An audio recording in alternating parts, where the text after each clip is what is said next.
Welcome to the RFP Success Show with host Lisa Rehurik, the #1 sought-after authority on RFP success.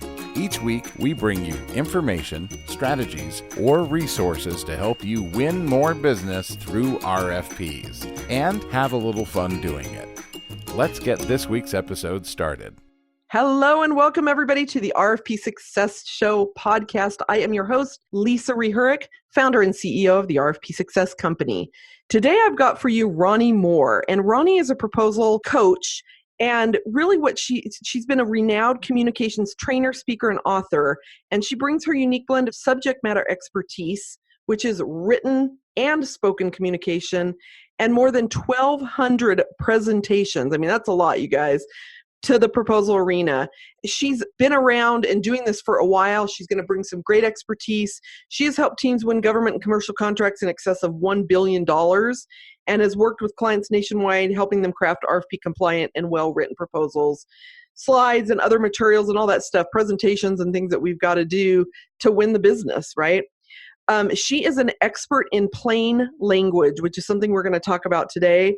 And these are skills critical to effective proposals and accompanying documents. So that's a little bit about Ronnie. I want to tell you a little bit about what we're going to be talking about today, because it is really important when we're writing proposals to be succinct and clear. And this is, we at the RFP Success Company review hundreds of proposals on an annual basis, and it's a challenge for people, particularly if you're a small business and you're having your technical writers write and you don't have dedicated proposal writers. So we're going to be talking about, how important it is to understand that crafting the written document, such as the proposal, must be readable, understandable, and reader focused. And Ronnie is an expert in that. So Ronnie, welcome to the podcast. Thank you. So glad to be with you, Lisa. Wonderful. So I want to kick it off by having you. I know I just read your bio, but I want you to tell our listeners more about yourself and your background in proposals and kind of how you came to this. What do you call it? Proposal writing, plain and simple? I call it, yes. And that's sort of a play on the plain language issue. I came to the proposal arena in 2002. And I did that because as a speaker and trainer, I was skilled in presenting, but it was also helpful that my subject matter, my content, was always about communication, both spoken and written. So it was a perfect blend that a team would need to not only craft the proposal, write it effectively, but to be able to send a team to an orals presentation and present in the spoken arena what they wanted their potential client to know about them to get the award. Nice. So you've got a lot of really great experience, and our listeners need to pay attention because you know what you're doing. It's about 27 years worth. A lot of airplanes, but I'm lucky that I like doing it. Yep, absolutely. So let's kind of go back to basics and talk about what plain language really means in the context of writing proposals. Okay. Plain language, actually, there was an initiative back in the 90s. Al Gore signed into law, if you will, that all government, particularly federal government agencies, had to start writing or rewriting documents that regular folk like us, constituents, needed to read and understand and use. And from that initiative came a lot of work in training government employees how to do this, because most things were written by lawyers for lawyers, not for regular people who needed to understand things that needed to be clear and concise. As a result of that, a lot of the training I did was related to plain language, and it seems so obvious, but it's not. Plain language is not just about being clear and concise. It's also about how you navigate a document with your eyes and your brain. And all of these things are critical when it comes to a multi-page, text-heavy document like a proposal.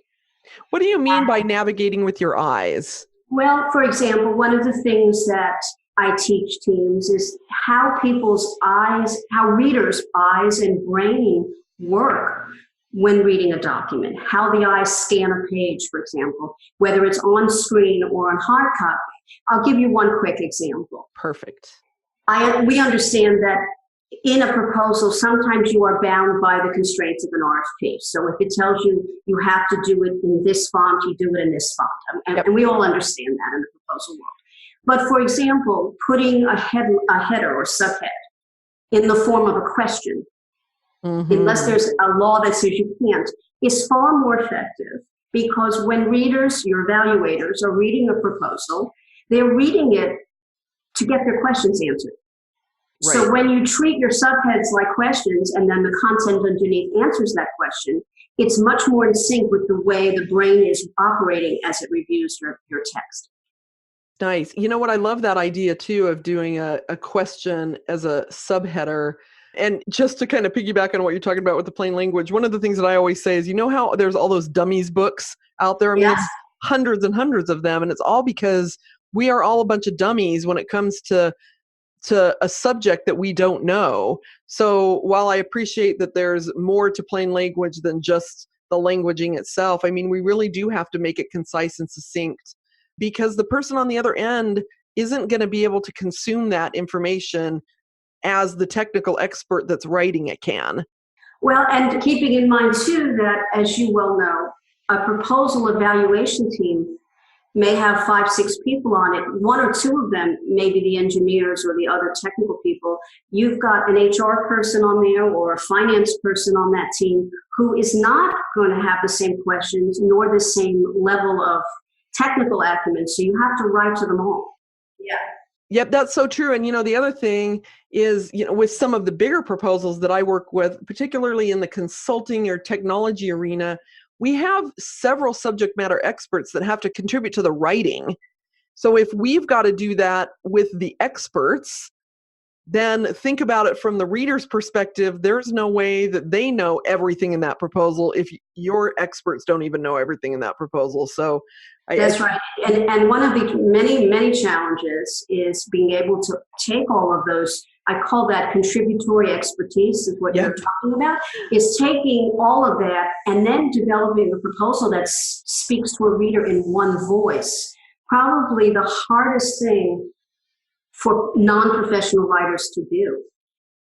Yeah, it is very, very true. That is a super huge challenge. And again, when we're talking about smaller businesses that they don't have a dedicated proposal team. And frankly, some of the larger companies that I work with that have a dedicated proposal team, they don't necessarily have professional writers on the team. They've got managers and response managers and things like that. But so it is really important. So I love this topic so much. Me too.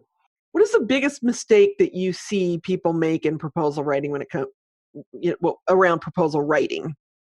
In addition to that lack of the one voice, in other words, it doesn't read like 7 different people wrote it. Right. But even more than that is proposals, when not written properly, tend to tell the evaluators, the readers, the prospective clients, what the team or what the company wants to tell them, and not what the readers or evaluators have either asked to hear or need to read. It's not asking yourself what are the questions they will have and how have we answered them, rather than we want to tell them our story. Yeah, I agree with you. I see that all the time. I don't know what it is. Like, we get so in our heads and we're so focused on the task at hand of responding to this RFP that we're not really paying attention to, like, the whole story of the response and really what is going to help the reader choose you over everybody else. Yeah. And I think it's one of the reasons, plain language, often there's a subhead that people write when they are skilled in plain language, where they'll say it's really about reader-focused writing as opposed to writer-focused writing. So it's part of it is making sure that you're telling the reader what the reader needs. And sometimes it's painful because engineers, other highly technical, brilliant people, I'm married to one. He's a brilliant engineer. And sometimes when he talks to me, I feel like I am an evaluator with someone who doesn't realize I don't have his brilliance. He needs to talk to me. And I think that the reader-focused part of this is realizing that the writer has to do the work on that proposal so that the reader doesn't have to. Yeah. So when we're talking about that whole reader focused, I mean, how does somebody change their ways? Like, do you have a tip or a strategy for how somebody starts? Like, what's the first thing they can do to start making sure that it's reader focused and not writer focused?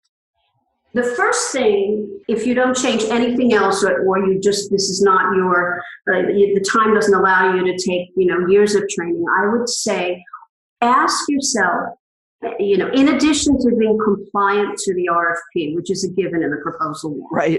And that's what's different between when we write in this world versus when you write business documents that are not being governed by, you must answer these 9 questions.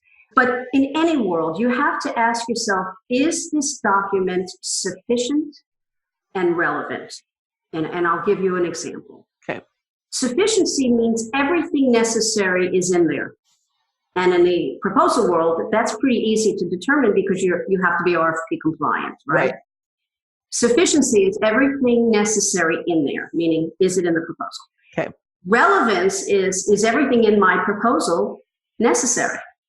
And people tend to overwrite. They write too much. Oh. And I'm hitting a nerve, right? It's true. They not only write too much, they use language. They write to impress, not to express. Oh, I love that. Oh my gosh, that is so spot on. I have that in my book, but it's true. I mean, when you write a proposal, of course you're writing to impress in the sense that you want to impress with your offerings. But you don't want to use fancy multisyllabic words because the reader, we talked about the brain and the eyes, the most easy to read proposal or any document is the one that's written conversationally. And sometimes people step into the office and they forget that and they write in a way they would never speak, as per, all that stuff.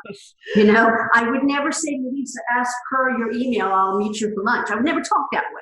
And it is much easier on tired eyes and brain when you write the way you would speak, assuming you speak well, articulately, and with good grammar. Right. So it's efficiency and relevance coupled with language that's easy on the eyes and brain would be the first and only thing I would do, if nothing else. Okay. And that's really good. I do love that whole right to express, not to impress. Right. And, I heard a quote the other day that I thought was really, it feels like it doesn't fit, but it totally fits here. I thought it was really great. And it was that we need to stop striving to be the genius in the room and strive to create geniuses in the room. Yes, I love that. And it is, it's the same thing really with the proposal is that, they want to know that you can do the job. But frankly, if you're responding to it, everybody responding is probably capable of doing it. But they've got to think about how it's going to be to work with you. And are they going to be able to trust you? And are they going to be able to, what's it going to be like to work with you? And if it feels hard to review the proposal, don't you think that the evaluators are like, even if it's subconsciously thinking this person's going to be hard to work with if it's this hard to understand their proposal? That's actually so true, and I couldn't agree more. And I would actually take it a step further and say, people don't realize, teams don't realize that when they get called in for an orals, it's not a spitback of the proposal they've already submitted. The main reason for an orals is to see if there's rapport, if I want to work with you, and if that team can work well with each other. And the challenge is that sometimes when the team is composed of people who maybe met in the elevator, it's pretty hard to show that rapport that usually takes years of history. Very true. Very true. That's a great point. And it is true. I see that all the time when they go to orals and they just, let's pull out the key points of the proposal. And some of that's important, but it goes further. I agree. That's a whole other conversation we could have, right? You're right. You're absolutely right. All right. So we've talked probably about this a little bit, but I'm curious if it's different. But what is the biggest complaint that you hear reviewers and proposal evaluators have regarding the proposals that they receive? In my work, I've often talked with evaluators when my team has won and when they haven't won. Yep. And the ones who will talk to us. And it goes back to something I said before. You gave me too much work to do. It was too hard. It's like I had to go through a scavenger hunt to find my points, to find my questions, and to pull it out. You should have done the work so that we didn't have to. We're looking at 5 other proposals here. So one is just too much work to do, and the other one is the lack of sufficiency and relevance, that the selection of content, points, and details was off. Yeah, I've heard that as well. And I think the other thing that we forget sometimes, because, just human nature, I think, is to think about things from our perspective, right? And we're so in the moment of responding to this RFP and dealing with these requirements and being annoyed at the way that RFP is written that we forget that there's a human being on the other side. But more than that is that they are reviewing 5 proposals or 7 proposals or 3 proposals, whatever it is. I don't care who you are. Nobody really wants to read that many, but they have to. And how can you keep them a little bit more entertained or at least engaged while they're doing that? If you're the 5th one, your proposal sure as hell better be interesting. And that goes back to the things that you do with the visual, with the typeface, with the navigational points, how easy you make it for that tired reader's eyes and brain to continue. Yes.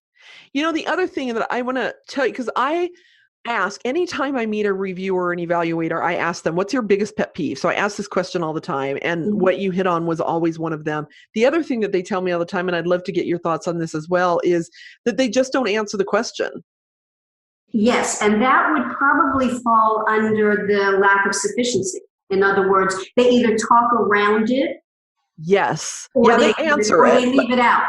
Yeah, let me be clear. Like, they're answering it, but they're not answering it in a way that addresses the question that was asked, or they miss pieces of the puzzle, which is a lot of times. Do you see that a lot as well? Yes, and it's death. So when it is very frustrating. It almost feels like I can't do this, so I'm going to tap dance and hope you don't realize I can't do this. Yes, and or they're so technical or they're rushing too much and they copy and paste from another proposal. Because I've also had people say to me, and this goes to this topic that we're discussing today, is I've had people say to me, we totally answered that question. What are they talking about? And I'm like, well, you didn't answer it in a way that they would understand it, or in a way that they can, because what we want to do is we want to serve it up to them on a silver platter to give us the maximum amount of points available, right? And make it easy for them to find it, to work again. Yeah. Yeah, and that goes to this plain language that you've been talking about, right? It does. And another thing as you're talking, and these things all dovetail so importantly together. One thing that I know because of my own work, but I also know it's true in the proposal world, is that another problem is even when you have the right points, you do answer the question. It's almost like you put those content points in a blender, hit go, and forgot to put the cap on it, so that. Oh my gosh, what a great analogy. I'm like the analogy queen. My students tell me it's funny. It's like it spills all over the paper. And one of the many, many covenants, if you will, of plain language, is that you have to organize it in a way. We've all read documents, proposals, and other things where you have something up here and then it comes back, and then it's like watching a bad tennis match because you can't follow the ball. So it's really not just about having, answering the question, having the right, being sufficient and answering the question, but also having it organized in a way that it flows and your reader can get it easily. Yeah. Yeah, and it's so funny because I understand, like, we're making it sound simple and we understand the complexities of it. I was actually having a conversation with a friend not too long ago, and she's like, well, responding to RFP seems like it would be pretty easy because you just answer the questions that they've given you. And I'm like, if only, right? If only it was that. Yeah. No, it is really hard. It's much easier to keep rambling than it is to say the same thing in as short a space as possible. I remember I once had a boss before I went out on my first job, and he thought because I wrote him my report in a paragraph or two that I didn't work as hard as my colleague who wrote it in 17 pages because he didn't get it. That's the worst. Yeah. It does take a lot more talent to write succinctly. It does. And to know what's necessary and what's not, and then organize it. and use words only that contribute to the meaning, not that just fill up space. Yep. It is a skill, and it's one that I've been teaching for over 25 years, and it's hard even for me. Those of us, you and I, we are professionals, but being able to say it quickly is hard. It's hard, and I can do it so much better for somebody else than I can for myself. Like I find myself struggling with that when I'm doing my own proposals. So, we feel your pain, everybody. We're right there with you. That's right. It's much easier to see you tend to see what you meant and not what you said when you check your own. Yep, exactly. So you may have already said this throughout this interview, but I'm going to ask it again kind of succinctly here. Tell me one thing that proposal writers can do immediately to really improve the effectiveness of their proposals. It's the asking yourself about the sufficiency. Is everything in there necessary? RFP compliant, necessary for our story, necessary to set us apart. But the flip side of that is going through what you have in draft form and saying, is everything I've written necessary? Meaning, is it relevant? So that you get the proper balance of everything you need and no more.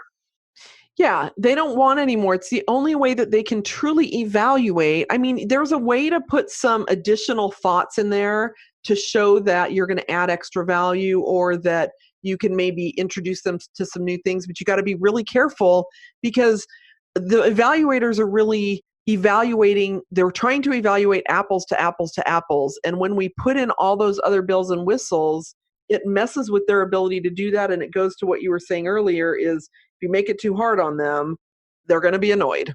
Yep. And they are busy. They have 4 other ones to read. And as you know, especially with smaller proposals, just like the offerer doesn't have a dedicated proposal team, often the entity that's giving the award doesn't have a dedicated evaluation team necessarily. Right. Yeah. So they're having to pull it together. They're having to after their job, in addition to everything else. Right. That's right. That's right. Also important. This has been really great, Ronnie. I so appreciate your insight. I know our listeners are going to really get a lot out of this. Again, I know it can feel really simplistic, but we've all got to kind of, baby steps, take Ronnie's advice on, what to start thinking about, baby steps, a little bit at a time. You don't have to change everything overnight. So, Ronnie, if people want to get in touch with you, what's the best way for them to do that?